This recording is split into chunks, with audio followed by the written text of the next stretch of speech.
तो यहाँ पे अपने पास में इसको अपन कंसिडर कर रहे हैं एज अ प्लेन और इसको कंसिडर कर रहे हैं अपन एज अ ब्लॉक। अब मैं इस प्लेन को कितना इंक्लाइन करूँ कि इस पे रखा हुआ ब्लॉक नीचे की तरफ स्लाइड करना स्टार्ट कर दे।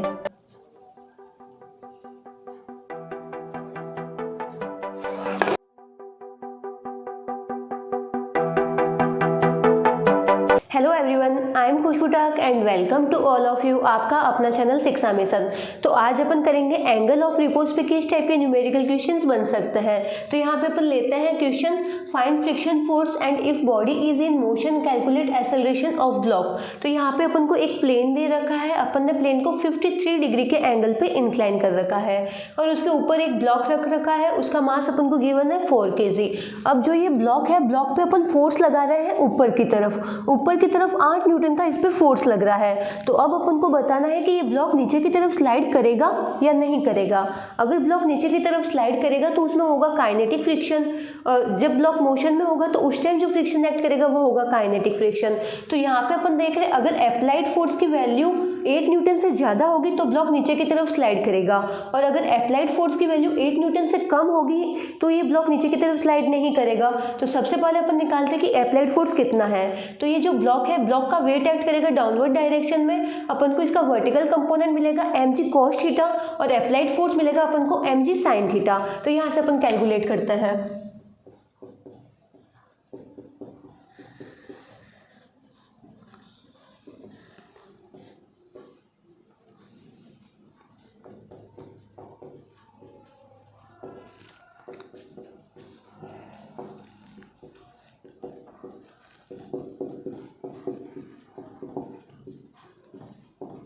अब sin 53 की वैल्यू अपन इस प्रकार से निकालेंगे।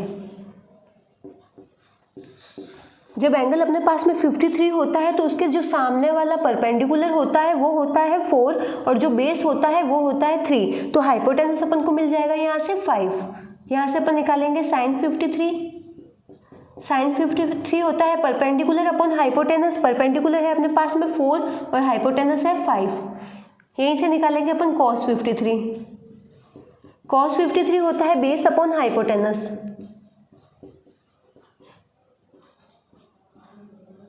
तो sin 53 की वैल्यू अपन को मिल गई 4/5। इसको यहाँ पे लिखते हैं।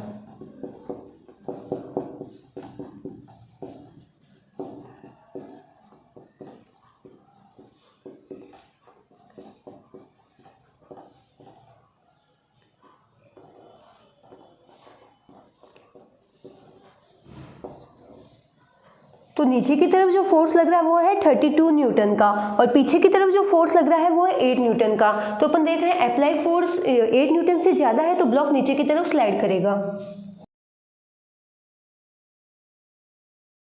तो यहाँ से अपन को नेट फोर्स या रिजल्टेंट फोर्स मिला, 32 न्यूटन का फोर्स लग रहा है आगे की तरफ और पीछे की तरफ लग रहा है 8 न्यूटन का। तो रिजल्टेंट या नेट फोर्स अपन को मिल जाएगा 32 - 8 24। तो 24 न्यूटन का फोर्स लग रहा है ब्लॉक में आगे की तरफ। अब यहाँ से देखते हैं जो ब्लॉक है ये डायरेक्ट कॉन्टैक्ट में है सरफेस के साथ में, तो सरफेस इस पर लगाएगा नॉर्मल रिएक्शन फोर्स और वो लगेगा परपेंडिकुलर। अब यहाँ से अपन नॉर्मल रिएक्शन फोर्स की वैल्यू कैलकुलेट कर सकते हैं।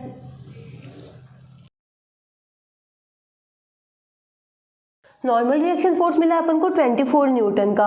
ऊपर अपन यहाँ पे देख रहे हैं वर्टिकल साइड में जितना फोर्स ऊपर की तरफ लग रहा है उतना ही फोर्स लग रहा है वापस नीचे की तरफ। तो नॉर्मल रिएक्शन फोर्स अपन को मिल जाएगा 4 × 10 × cos 53 और इसको जब सॉल्व करेंगे तो अपन को नॉर्मल रिएक्शन फोर्स मिलेगा 24 न्यूटन के बराबर। अब अपन देख रहे हैं कि जब ब्लॉक आगे की तरफ लग रहा है, अगर अप्लाई फोर्स लिमिटिंग फ्रिक्शन से ज़्यादा होता है तो ब्लॉक आगे की तरफ स्लाइड करता है। तो यहाँ पे मैक्सिमम कितना फोर्स लग रहा है जो ब्लॉक को आगे बढ़ने से रोक सकता है। तो यहाँ पे अपन कैलकुलेट करते हैं लिमिटिंग फ्रिक्शन।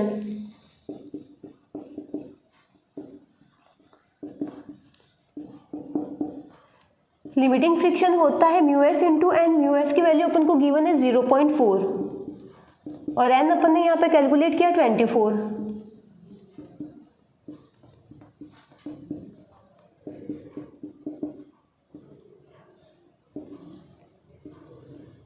लिमिटिंग फ्रिक्शन अपन को मिला 9.6 न्यूटन, मतलब आगे की तरफ लग रहा है 24 न्यूटन का फोर्स। यहाँ से अपन ने निकाला रिजल्टेंट फोर्स, आगे की तरफ लग रहा है 24 न्यूटन का फोर्स और लिमिटिंग फ्रिक्शन है 9.6 न्यूटन। अगर 9.6 न्यूटन का अगर फोर्स होता तो ये जो ब्लॉक है, ब्लॉक मूव नहीं होता, ब्लॉक स्टेशनरी रहता। लेकिन अप्लाइड फोर्स लिमिटिंग फ्रिक्शन से ज़्यादा है तो ब्लॉक आगे की तरफ स्लाइड होगा।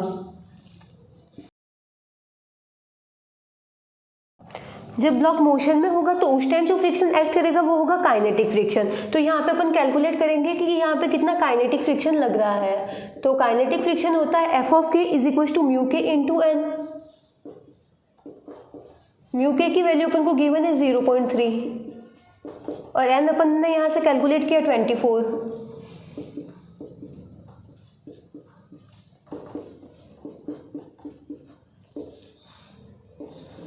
तो काइनेटिक फ्रिक्शन अपन को मिला 7.2 न्यूटन का। जब ब्लॉक आगे की तरफ मूव कर रहा है तो पीछे की तरफ इतना फ्रिक्शन लग रहा है। एक बार वापस अपन इसका ब्लॉक डायग्राम बनाते हैं।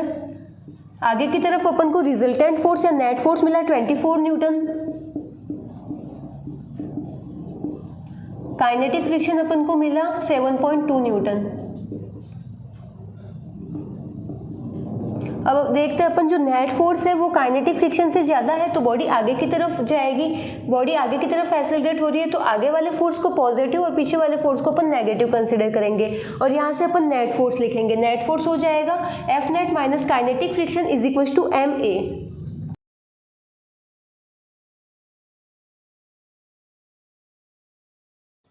तो यहाँ से अपन को एक्सेलरेशन मिला 4.2 मीटर पर सेकेंड स्क्वायर। जब ब्लॉक आगे की तरफ मूव होगा तो उसका acceleration 4.2 metre per second square होगा। एक बार वापस अपन देख लेते हैं। ये जो ब्लॉक है, ब्लॉक का वेट, ब्लॉक का मास अपन को गिवन था 4 kg और ये जो ब्लॉक है पीछे की तरफ इस पे लग रहा था 8 न्यूटन का फोर्स। अब अपन को निकालना था यहाँ पे कौन सा फ्रिक्शन एक्ट करेगा।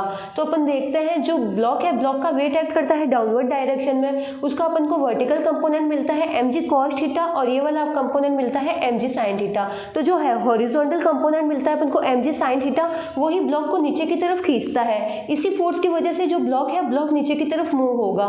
तो अपन देखते हैं कि ये फोर्स की वैल्यू कितनी है। तो अपन ने यहाँ से अप्लाई फोर्स की वैल्यू कैलकुलेट की तो ये अपन को मिला 32 न्यूटन। अब ब्लॉक पे आगे की तरफ तो लग रहा है 32 न्यूटन का फोर्स और पीछे की तरफ लग रहा है 8 न्यूटन का फोर्स। तो आगे की तरफ फोर्स ज़्यादा लग रहा है तो ब्लॉक आगे की तरफ मूव होगा। तो नेट फोर्स अपन को क्या मिला 32 माइनस 8 इज इक्वल टू 24। तो ब्लॉक पे आगे की तरफ टोटल जो फोर्स लग रहा है वो है 24 न्यूटन का। अब अपन देखते हैं अगर अप्लाई फोर्स लिमिटिंग फ्रिक्शन से ज़्यादा होता है तो ब्लॉक आगे की तरफ मूव करता है। लिमिटिंग फ्रिक्शन वो होता है कि ब्लॉक कितने फोर्स तक स्टेशनरी रह सकता है, मैक्सिमम कितने फोर्स तक ब्लॉक खुद को स्टेशनरी कंडीशन में रख सकता है, वो होता है लिमिटिंग फ्रिक्शन। तो यहाँ से अपन लिमिटिंग फ्रिक्शन कैलकुलेट करेंगे। तो जो ये ब्लॉक है डायरेक्ट कॉन्टैक्ट में सरफेस के साथ में तो नॉर्मल रिएक्शन फोर्स लगेगा ऊपर की तरफ। तो यहाँ से अपन को नॉर्मल रिएक्शन फोर्स मिल जाएगा 24 न्यूटन। फिर अपन ने लिमिटिंग फ्रिक्शन निकाल दिया म्यू एस इंटू एन। तो लिमिटिंग फ्रिक्शन अपन को मिला 9.6 न्यूटन। अगर 9.6 न्यूटन तक का अगर फोर्स लगता है तो ब्लॉक आगे की तरफ मूव नहीं होगा। लेकिन जो अपना अप्लाई फोर्स है वो लग रहा है 24 न्यूटन का। ब्लॉक पे आगे की तरफ 24 न्यूटन का फोर्स लग रहा है तो ब्लॉक मोशन में होगा और जब ब्लॉक मोशन में होगा तो उस टाइम जो फ्रिक्शन एक्ट करेगा वो होगा काइनेटिक फ्रिक्शन। तो यहाँ से अपन काइनेटिक फ्रिक्शन कैलकुलेट करते हैं। म्यू के अपन को गिवन है 0.3 और एन अपन ने यहाँ से कैलकुलेट किया तो काइनेटिक फ्रिक्शन मिला अपन को 7.2 न्यूटन का। ब्लॉक जब आगे की तरफ मूव कर रहा है तो पीछे की तरफ 7.2 न्यूटन का फोर्स लग रहा है। यहाँ से अपन वापस डायग्राम बनाते हैं और नेट फोर्स लिखते हैं और इस प्रकार से एक्सेलरेशन निकालते हैं। तो जिसको नोट डाउन करना है नोट डाउन कर लो। नेक्स्ट क्वेश्चन देखते हैं। तो नेक्स्ट क्वेश्चन में अपन को 3 क्वेश्चन गिवन है। तो देखते हैं अपन पहले फर्स्ट क्वेश्चन को, calculate F so block stationary. तो यहाँ पे अपन को गिवन है एक प्लेन को अपन ने 60 डिग्री के एंगल पे इंक्लाइन कर रखा है और उसके ऊपर अपन ने एक ब्लॉक रख रखा है। उसका मास अपन को गिवन है 8 kg। अब अपन पीछे की तरफ उस पर एफ फोर्स लगा रहे हैं तो अपन को फोर्स की वैल्यू कैलकुलेट करनी है कि अपन इस ब्लॉक पे कितना फोर्स लगाए कि ये ब्लॉक स्टेशनरी रहे, ये ब्लॉक नीचे की तरफ स्लाइड ना करे। तो यहाँ पे अपन देखते हैं जो ब्लॉक को नीचे की तरफ खींचता है वो होता है mg sin थीटा।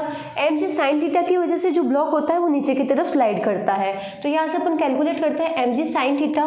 जो ये ब्लॉक है, ब्लॉक का वेट एक्ट करता है डाउनवर्ड डायरेक्शन में mg। तो अपन को इसका ये वाला कंपोनेंट मिलता है vertical component mg cos theta और ये वाला मिलता है mg sin थीटा।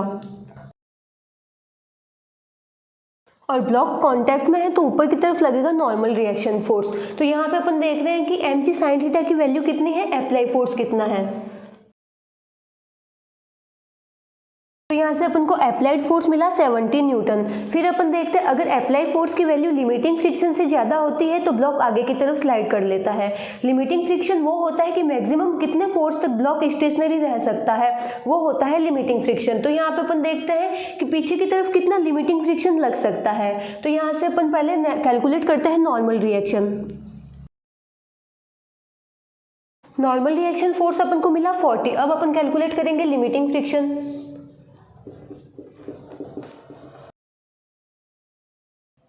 तो लिमिटिंग फ्रिक्शन अपन को मिला 32 न्यूटन। 32 न्यूटन का फोर्स ब्लॉक पे पीछे की तरफ लग रहा है। तो वापस अपन इसका ब्लॉक डायग्राम बनाते हैं। जो ब्लॉक है, ब्लॉक का मास अपन को गिवन है 8 kg। आगे की तरफ जो अप्लाइड फोर्स लग रहा है वो है अपने पास में 70 न्यूटन। पीछे की तरफ ब्लॉक को स्लाइड होने से जो बचा रहा है वो है लिमिटिंग फ्रिक्शन। लिमिटिंग फ्रिक्शन है कि कितना फोर्स अपन ब्लॉक पे अप्लाई करें कि ब्लॉक मैक्सिमम कितना फोर्स तक स्टेशनरी कंडीशन में रह सकता है। तो यहाँ पे लिमिटिंग फ्रिक्शन अपन को मिल रहा है 32 न्यूटन। और अब अपन को कैलकुलेट करना है कि अपन कितना यहाँ पे F फोर्स अप्लाई करें। अगर आगे वाला फोर्स और पीछे वाला फोर्स दोनों आपस में इक्वल होंगे तो ब्लॉक स्टेशनरी रहेगा, ब्लॉक आगे की तरफ मूव नहीं करेगा। तो आगे की तरफ अपन को लग रहा है 70 न्यूटन का फोर्स और पीछे की तरफ लग रहा है अपने पास में F अपन को कैलकुलेट करना है और साथ में लिमिटिंग फ्रिक्शन लग रहा है 32 न्यूटन।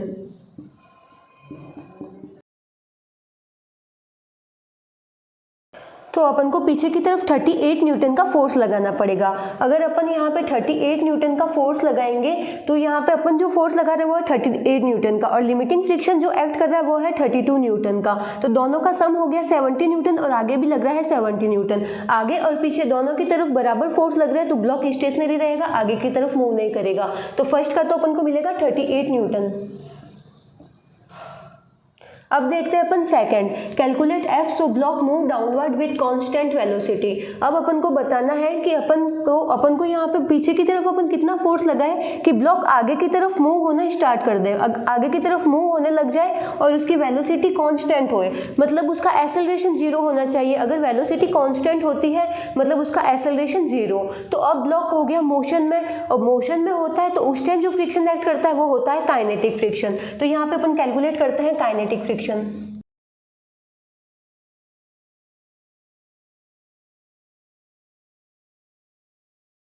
तो यहाँ से अपन ने निकाला काइनेटिक फ्रिक्शन, ब्लॉक आगे की तरफ जब मूव हो रहा है तो उस पर कितना फ्रिक्शन काइनेटिक फ्रिक्शन लग रहा है वो है 24 न्यूटन का।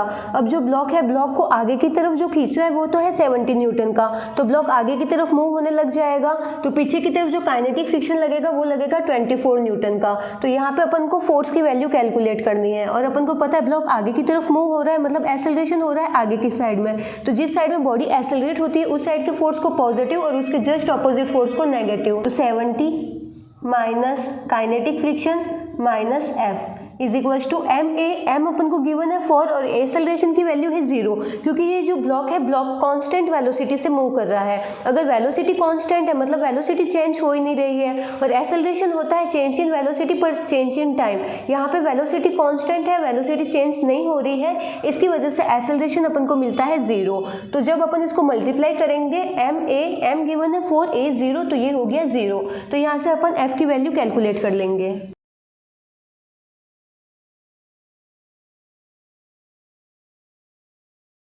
तो सेकंड का अपन को आंसर मिला 46 न्यूटन। जब ब्लॉक आगे की तरफ कांस्टेंट वेलोसिटी से मूव कर रहा है तो पीछे की तरफ जो फोर्स लग रहा है वो है 46 न्यूटन। यहाँ पे अपन लिखते हैं 46 न्यूटन। अब अपन को कैलकुलेट करना है, calculate F so block move upward with acceleration A 4 meter per second. अब अपन को बताना है कि ये जो ब्लॉक अगर ऊपर की तरफ 4 मीटर पर सेकंड स्क्वायर के एक्सेलरेशन से मूव करने लग जाए तो अपन को यहाँ पे उस टाइम कितना फोर्स लगाना है। तो पहले ये 2 केस नोट डाउन कर लो फिर अपन देखते हैं तीसरा केस। थर्ड क्वेश्चन देखते हैं। तो थर्ड क्वेश्चन है calculate F so block move upward with acceleration 4 meter per second square. तो यहाँ पे अपन को बता रखा है जो ये ब्लॉक है, ब्लॉक का मास अपन को गिवन है 8 kg और ये ब्लॉक है ऊपर की तरफ मूव कर रहा है और इसका एक्सेलरेशन अपन को गिवन है 4 meter per second square. 4 meter per second square से ये ऊपर की तरफ जा रहा है। तो अब अपन को यहाँ पे कैलकुलेट करना है कि अपन को यहाँ पे कितना फोर्स अप्लाई करना पड़ेगा। तो यहाँ पे अपन देख रहे हैं जो नीचे की तरफ कितना फोर्स लग रहा है, नीचे की तरफ लग रहा है 8 × 10 sin 60 और इसकी वैल्यू अपन ने कैलकुलेट की तो ये है 70 न्यूटन। अब पीछे की तरफ तो लग रहा है अपना 70 न्यूटन। अब ब्लॉक ऊपर की तरफ जा रहा है तो यहाँ पे जो काइनेटिक फ्रिक्शन लगेगा वो लगेगा पीछे की तरफ, क्योंकि जो फ्रिक्शन होता है वो हमेशा मोशन का अपोज करता है। अब ब्लॉक ऊपर की तरफ जा रहा है तो फ्रिक्शन लगेगा पीछे की तरफ, तो पीछे की तरफ लग रहा है काइनेटिक फ्रिक्शन और साथ में ही लग रहा है अपन को mg sin थीटा। और आगे की तरफ अपन को फोर्स की वैल्यू कैलकुलेट करनी है। जिस साइड में बॉडी एक्सेलरेट होती है उस साइड के फोर्स को पॉजिटिव और उसके जस्ट ऑपोजिट फोर्स को नेगेटिव। तो यहाँ से अपन नेट फोर्स की इक्वेशन लिखते हैं। नेट फोर्स अपने पास में आ गया F minus 70 minus kinetic friction is equals to M given है अपने पास में 8 और A अपन को गिवन है 4। तो यहाँ से अपन F की वैल्यू कैलकुलेट कर लेंगे। अब जो काइनेटिक फ्रिक्शन है अपन ने कैलकुलेट किया था 24 न्यूटन का, तो अब ये 24 न्यूटन का फोर्स लग रहा है वो लग रहा है पीछे की तरफ।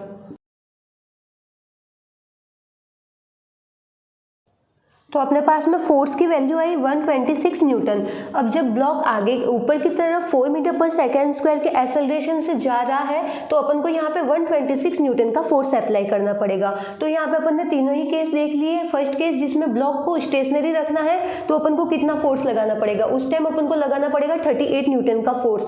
सेकेंड केस देखा जिसमें ब्लॉक नीचे की तरफ मूव कर रहा है लेकिन कॉन्स्टेंट वेलोसिटी से मूव कर रहा है, तो यहाँ उस टाइम अपन को जो अप्लाइड फोर्स लगाना पड़ेगा वो अपन को मिला 46 न्यूटन। और तीसरा अपन ने केस देखा अगर ये ब्लॉक ऊपर की तरफ जा रहा है 4 मीटर पर सेकेंड स्क्वायर के एक्सेलरेशन से तो अपन को ऊपर की तरफ कितना फोर्स अप्लाई करना पड़ेगा 126 न्यूटन।